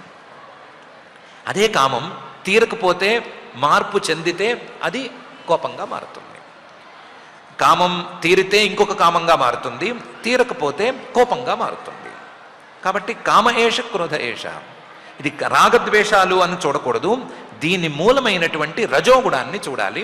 రజోగుణం చూస్తే అది ఒకటే, కామంలోనూ ఉన్నది అదే రజోగుణం, క్రోధంలోనూ ఉన్నది అదే రజోగుణం. కాబట్టి నిరంతరం ఈ రాగద్వేషాలు భేదం లేవు. వస్తుతః ఈ రెండు రజోగుణం యొక్క ప్రభావాలు. కానీ ఈ రాగద్వేషాలు కనిపించవు. గొప్పవాళ్ళు పెద్దవాళ్ళు అందరికీ రాగద్వేషాలు ఉంటాయి. కానీ ఆడపిల్ల పైటతో దాచుకున్నట్లుగా వస్త్రాంతేన నిగూహంతే అన్నట్లుగా ఈ రెండూ కూడా లోపల దాగి ఉంటాయి. అందరూ కూడా వీటిని దాచుకుంటారు. దాచుకోవటానికి మంచి కారణాలు కూడా ఉండొచ్చు, సిగ్గవ్వచ్చు, వినయం అవ్వచ్చు, మంచి భావం అవ్వచ్చు, ఏదైనా కావచ్చు. కానీ దాచుకుంటారు, లోపల ఉంటాయి. అందరికీ, పెద్దవాళ్ళకి గొప్పవాళ్ళకి, ముసలి ముతక చిన్న చితక అందరికీ ఉంటాయి. అందరూ దాచుకోవటానికే దీన్ని ఎక్కువగా చూస్తారు. వస్త్రాంతేన నిగూహంతి వ్రీడయ, సిగ్గుతో కానీ ఇంకో భావంతో కానీ దాచుకుంటారు.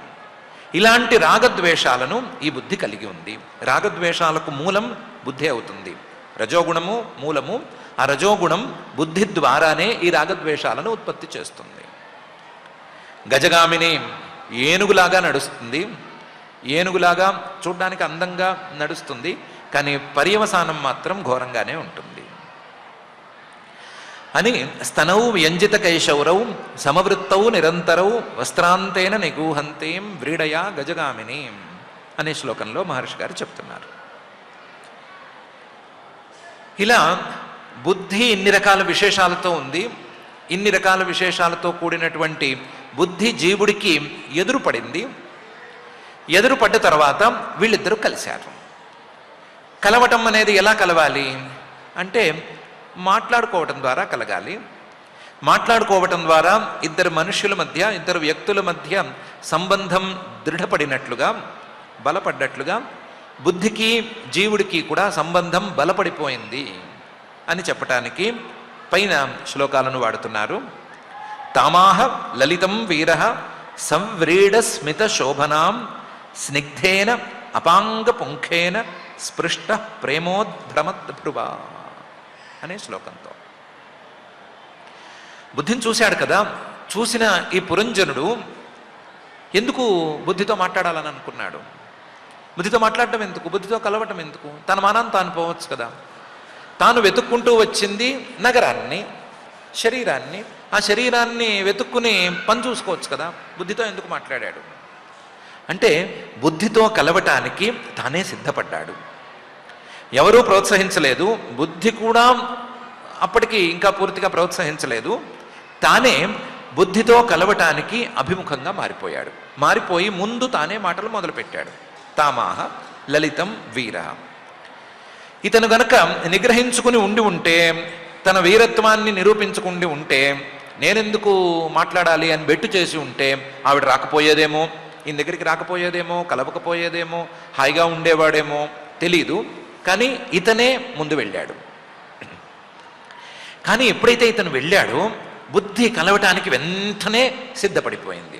సవ్రీడ స్మిత శోభన, తన సిగ్గుతోనూ తన చిరునవ్వుతోనూ తన క్రీగంటి చూపులతోనూ ఇతన్ని ఇంకా ప్రోత్సహించి నేను నీతో కలవటానికి సిద్ధం అని చూపించింది. దాన్ని స్నిగ్ధేన అపాంగ పుంఖేన స్పృష్ట ప్రేమోద్భ్రమద్భ్రువా అనే భాగంలో, కథాభాగంలోనే చెప్పుకున్నాము. ఆవిడ క్రీగంటి చూపుతో ఒక బాణం విసిరేసింది. ఆ బాణానికి ఈయన విలవిల్లాడిపోయాడు. విలవిల్లాడిపోయి ఈవిడితో కలిసి తీరవలసిందే అని నిర్ణయించుకున్నాడు అనుకున్నాము. అలాగే బుద్ధి తాలూకు ఈ చేష్టలను చూసి జీవుడు ఆవిడితో కలవటానికి ఎక్కువ ఉత్సాహపడ్డాడు. మరి మాటలు మొదలుపెట్టాడు, కలవటానికి ఉత్సాహపడ్డాడు, బాగానే ఉంది. ప్రశ్నలు ఏం వేశాడు అంటే కాత్వం కంజ పలాశాక్షి కస్యాసీహ కుతస్సతి ఇమాం ఉపపురీం భీరు కిం చికీర్షసి శంసమే అని ప్రశ్నలు వేశాడు. నువ్వెవరివి? నువ్వు ఎవరి కుమార్తెవి? ఎవరి ద్వారా పుట్టావు? నువ్వు ఇక్కడికి ఎక్కడి నుంచి వచ్చావు? నీ మూల స్థానం ఏది? ఇక్కడ ఎందుకు తిరుగుతున్నావు అని ప్రశ్నలు వేశాడు. కథాపక్షంలో ప్రశ్నలు చాలా బాగున్నాయి. కథ కాకుండా బుద్ధి అనేటువంటి అంశంతో చూస్తే ప్రశ్నల్లో అసలు ఈ బుద్ధి అంటే ఏంటి అనేటువంటి భాగం ప్రస్ఫుటంగా కనిపిస్తోంది. ఈ బుద్ధి నువ్వెవరివి అని జీవుడు బుద్ధిని అడుగుతున్నాడు. ఎవరివి అని అడగడం ఎందుకు? ఇంతకుముందు చాలా చాలా శరీరాలను జీవుడు ప్రవేశించాడు కదా. ప్రవేశించినప్పుడు బుద్ధితో పాటే ప్రవేశించాడు కదా. బుద్ధితో పాటే ప్రవేశిస్తే బుద్ధికి జీవుడికి ఇంతకుముందు పరిచయం ఉన్నట్లే కదా. పరిచయం ఉన్న బుద్ధిని మళ్ళీ అడగడం ఎందుకు అంటే ఒక చిన్న తేడా ఉంది. ఒక్కొక్క శరీరంలోకి జీవుడు ప్రవేశించేటప్పుడు, బుద్ధితో కలిసి ప్రవేశించేటప్పుడే ఆ శరీరంలోకి ఎంత మేరకు సామర్థ్యంతో బుద్ధి ప్రవేశించాలో, ఎంత మేరకు సామర్థ్యంతో ఉన్న బుద్ధి కావాలో అంత మేరకు సామర్థ్యంతో ఉన్న బుద్ధితోనే కలిసి ప్రవేశిస్తాడు. అంతకుమించి బుద్ధి యొక్క పరిపూర్ణమైన సామర్థ్యాన్ని ప్రతి శరీరంలోనూ అతను తెలుసుకుని ఉండలేదు. ఒకవేళ చిన్న చిన్న సామర్థ్యాలు తెలుసుకున్నా వాటిని రకరకాల కారణాలతో మర్చిపోయాడు కూడాను. అందువల్ల బుద్ధి తాలూకు పూర్తి స్వరూపం ఇతనికి వంట పట్టలేదు, తెలియలేదు. కాబట్టి ఓ బుద్ధి నువ్వెవరివి అని అడుగుతున్నాడు. ఎక్కడి నుంచి వచ్చావు, నీ ఇదేంటి, ఇక్కడ ఎందుకు తిరుగుతున్నావు అనే ప్రశ్నలేసి బుద్ధిని మాటల్లో పెడదామని చూస్తున్నాడు.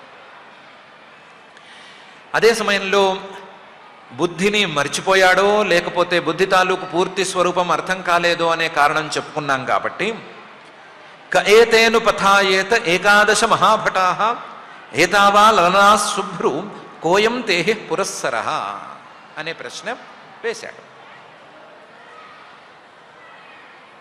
ఏతేను పథాః, నీకు అనుచరులుగా ఉండేటువంటి వీళ్ళెవరు?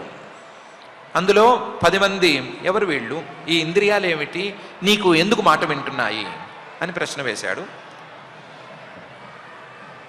అందులోనూ ఏకాదశ మహాభటాః అని ఈ ఇంద్రియాలన్నిటిలోకి 11వ వాడు మనస్సు అనేటువంటి వాడు మహాభటుడు, బలంగా ఉన్నాడు, ప్రబలంగా ఉన్నాడు, అందరినీ నియంత్రిస్తున్నాడు కదా. వీడెవడు అని అడిగాడు. ఈ మనస్సు బుద్ధిలోని భాగమే అని జీవుడు గుర్తించలేకపోయాడు. బుద్ధిలోని ఒక భాగాన్ని మనస్సు అంటారు అని ఈ దశలో గుర్తించలేకపోయాడు. గుర్తించలేక ఈ మనస్సు ఏంటి, ఇంత ప్రబలంగా ఉండటం ఏంటి, మిగతా ఇంద్రియాలను నియంత్రించటం ఏంటి అని అడుగుతున్నాడు.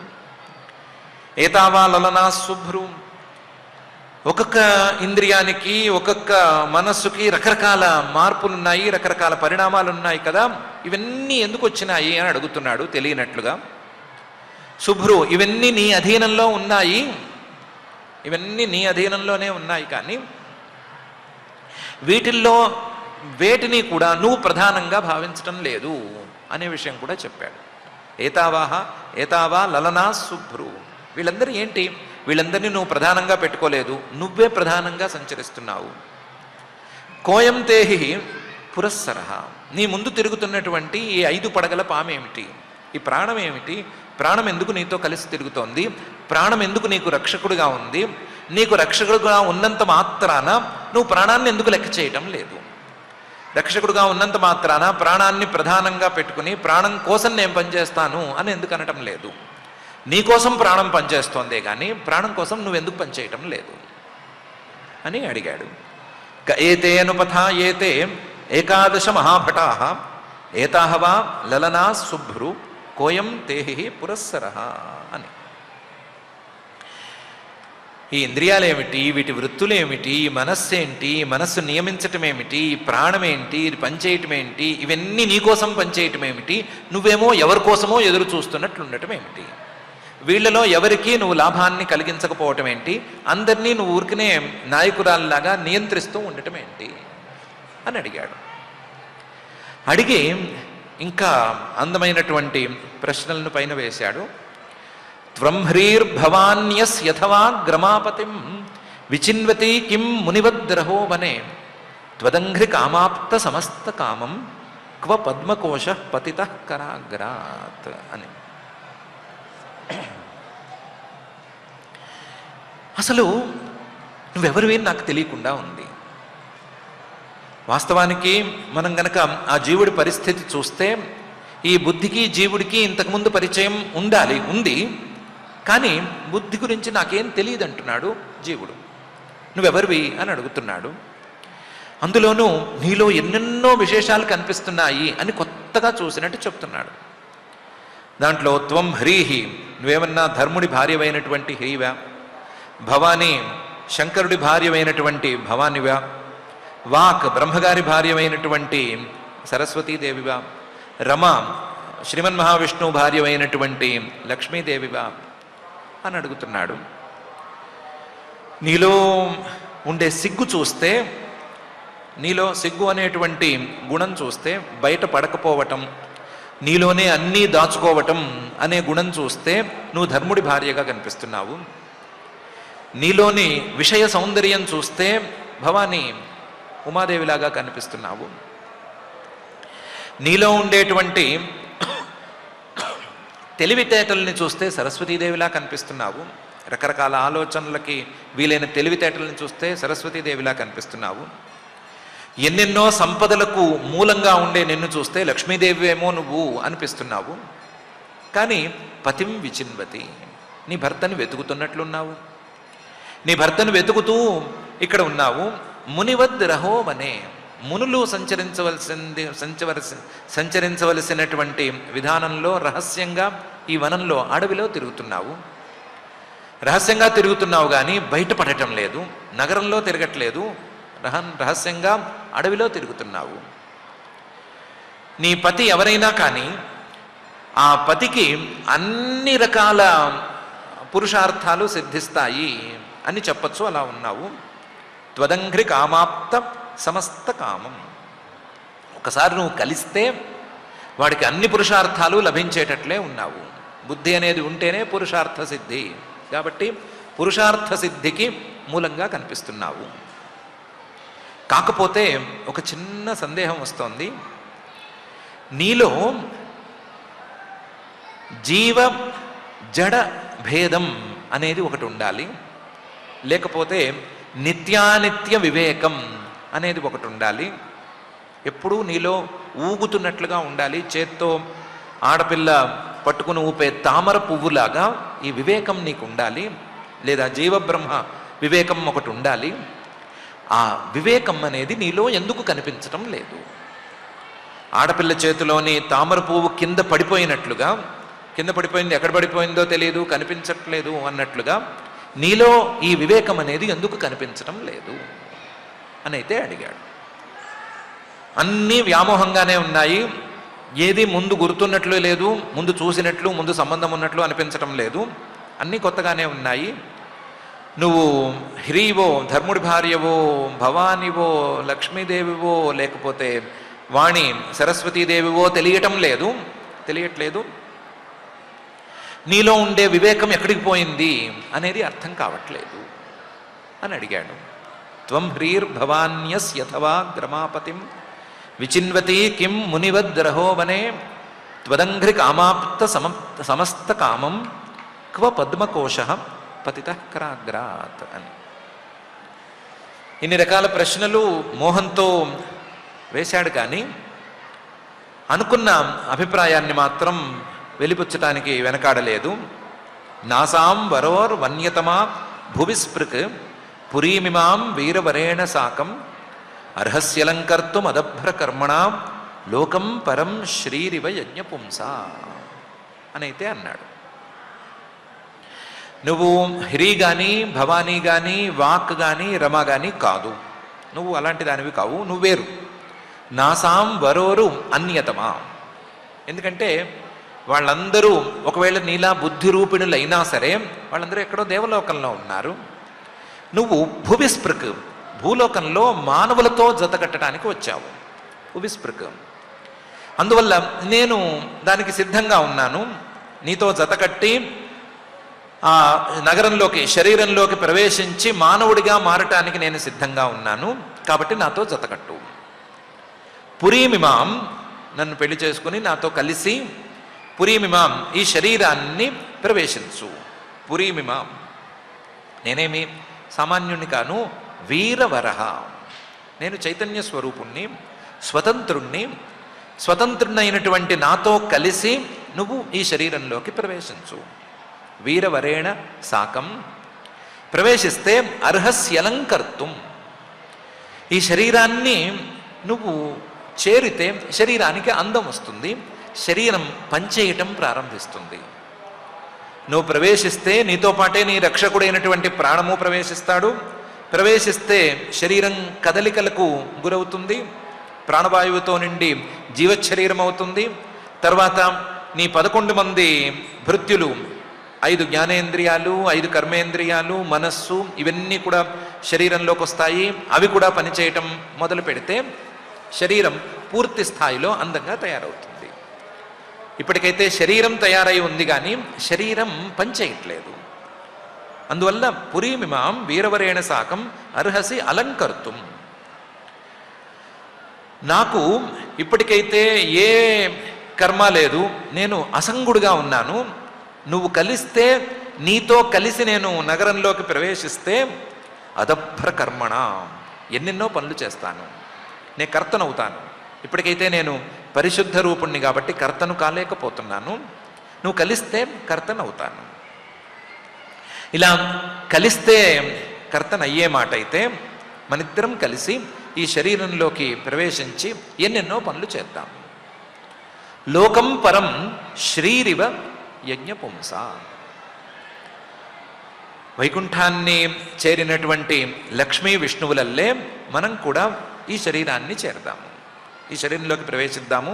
ప్రవేశించి మనం కూడా అందంగా ఈ శరీరాన్ని తయారు చేద్దాము, ఎన్నెన్నో పనులు చేసుకుందాము అని జీవుడు బుద్ధితో అంటున్నాడు. నాసాం వరోర్ వన్యతమా భువిస్పృక్ పురీమిమాం వీరవరేణ సాకం అర్హస్యలంకర్తుం అదభ్రకర్మణ లోకం పరం శ్రీరివ యజ్ఞపుంస అని.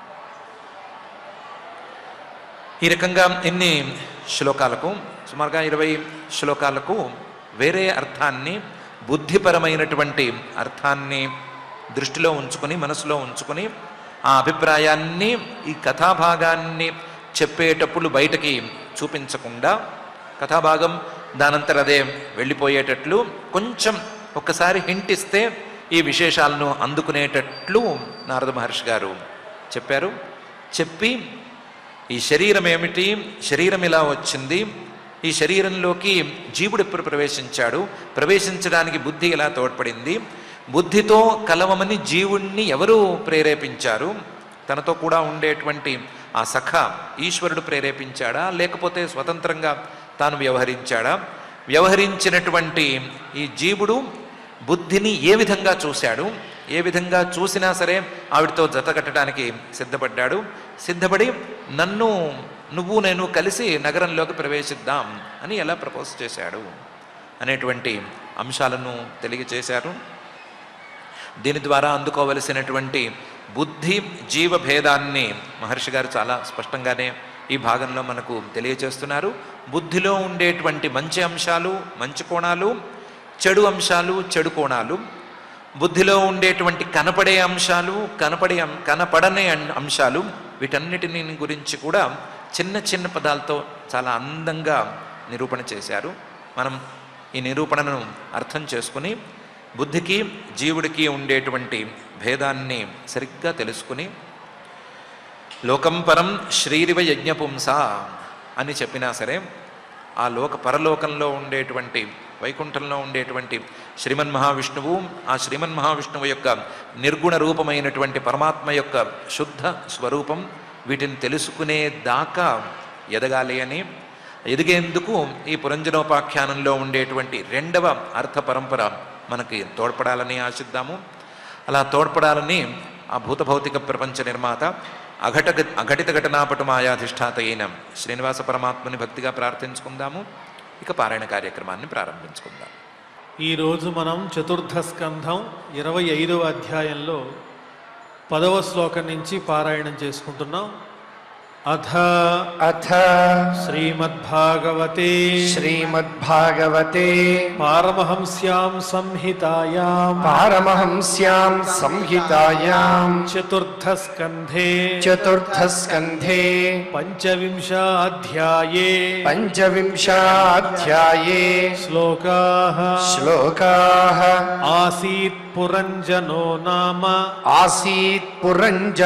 నామ రాజా రాజన్ బృహచ్ఛ్రవాః రాజా రాజన్ బృహచ్ఛ్రవాః తస్యా విజ్ఞాతనామాసీత్ తస్యా విజ్ఞాతనామాసీత్ సఖా విజ్ఞాతచేష్టితః సఖా విజ్ఞాతచేష్టితః సోన్వేషమాణః శరణం సోన్వేషమాణః శరణం బభ్రామ పృథివీం ప్రభుః బభ్రామ పృథివీం ప్రభుః నానురూపం యదా విందత్ నానురూపం యదా విందత్ అభూత్సవిమనా ఇవ అభూత్సవిమనా ఇవ న సాధు మే నేతాః సర్వాః న సాధు మే నేతాః సర్వాః భూతలే యావతీః పురః భూతలే యావతీః పురః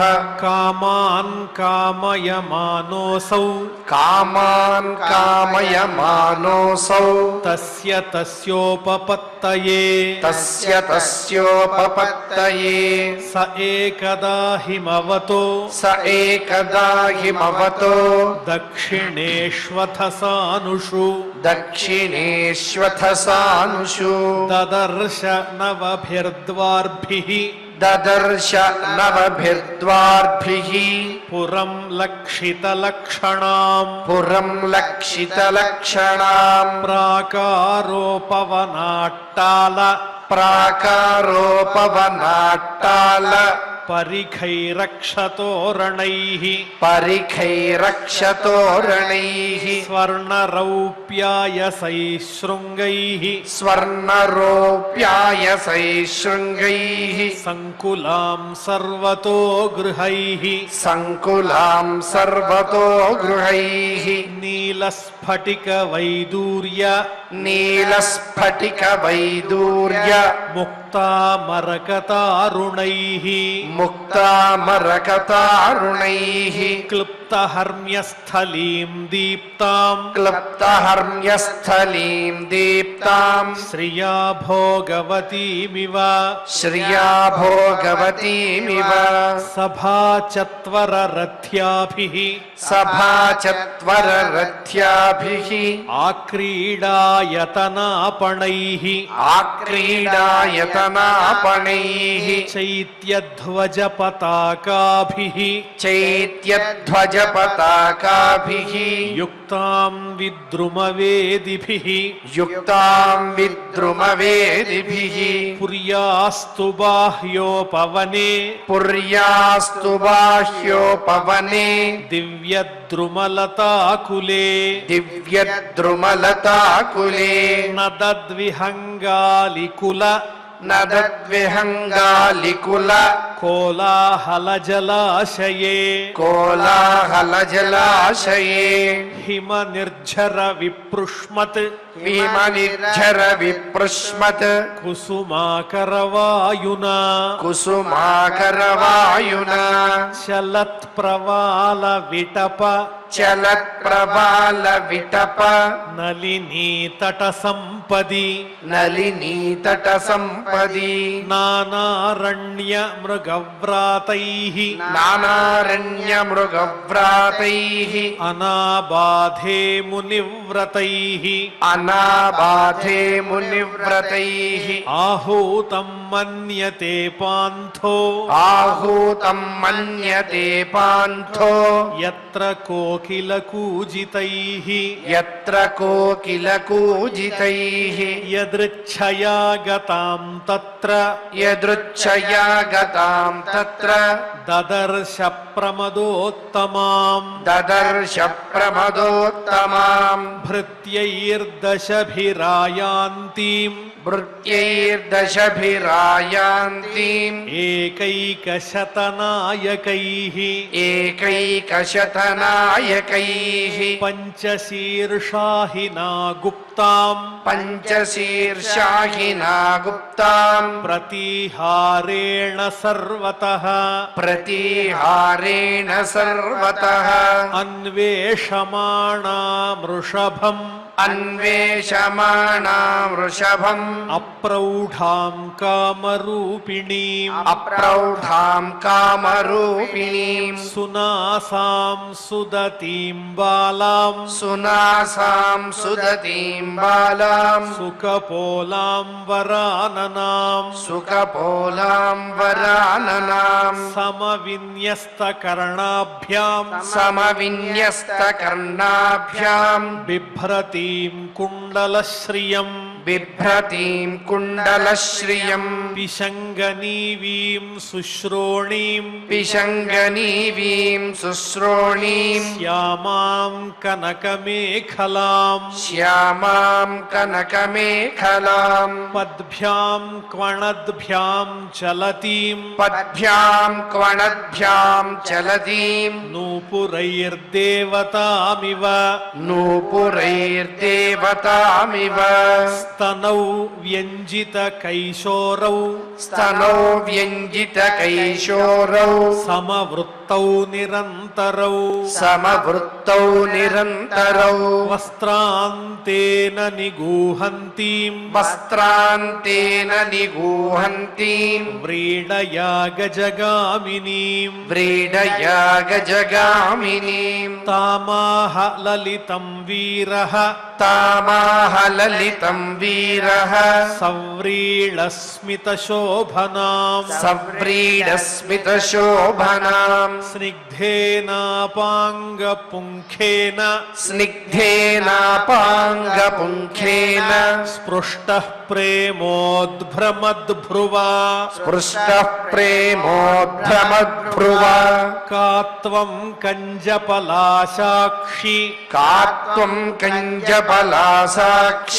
కస్యాసీహ కుతః సతి కస్యాసీహ కుతః సతి ఇమాముపపురీం భీరు ఇమాముపపురీం భీరు కిం చికీర్షసి శంసమే కించికీర్షసి శంసమే క ఏతేనుపథాయేతే క ఏతేనుపథాయేతే ఏకాదశ మహాభటాః ఏకాదశ మహాభటాః ఏతావాలలనాః శుభ్రు ఏతావాలలనా శుభ్రు కోయం తేహిః పురస్సరః కోయం తేహిః పురస్సరః త్వం హ్రీర్భవాన్యస్య తవాగ్రమాపతిం త్వం హ్రీర్భవాన్యస్య తవాగ్రమాపతిం విచిన్వతి కిం మునివద్రహో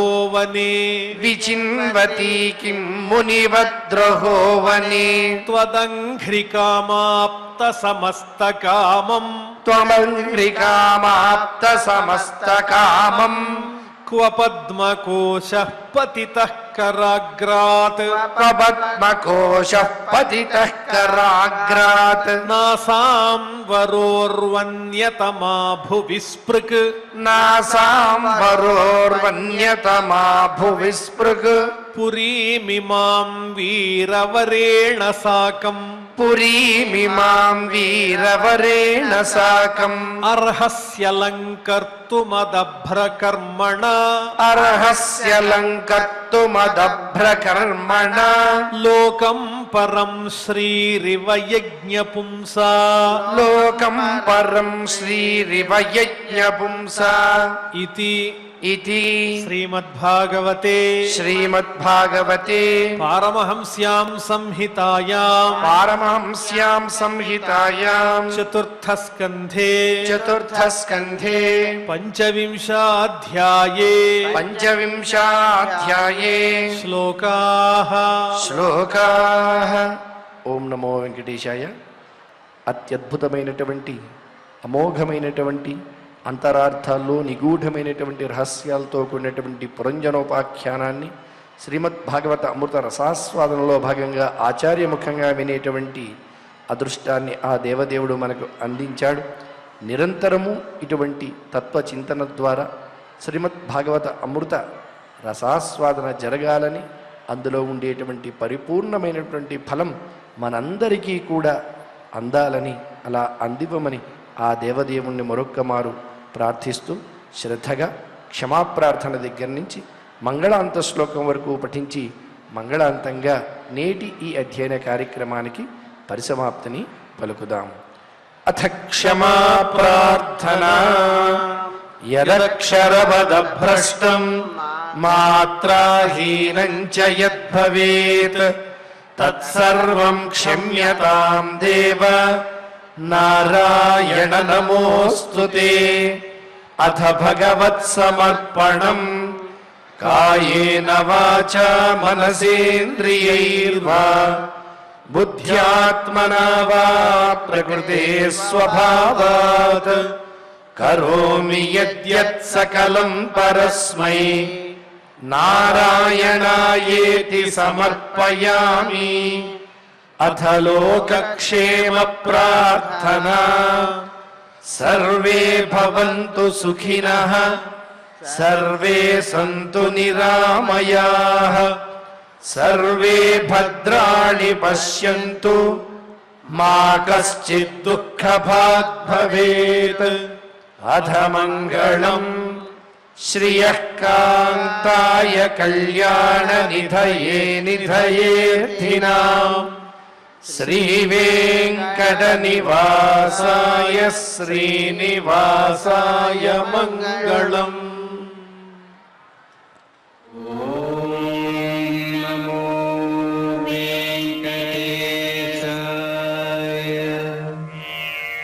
ఓం